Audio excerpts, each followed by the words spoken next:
அதுக்கப்புறம் மஞ்சத்தூள்,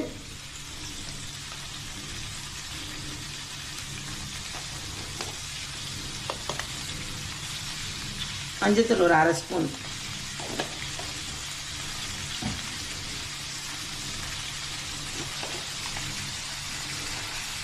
மிளகாத்தூள் ஒரு சின்ன இதில் ஒரு 2 ஸ்பூன்,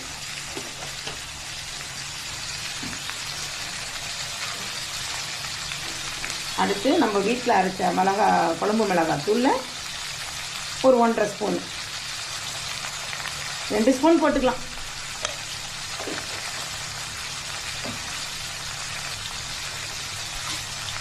நல்லா எல்லாத்தையும் போட்டு நல்லா ஒரு 5 நிமிஷம் கிளறி விட்டுடலாம். எல்லா மசாலாவும் கத்திரிக்காயோட நல்லா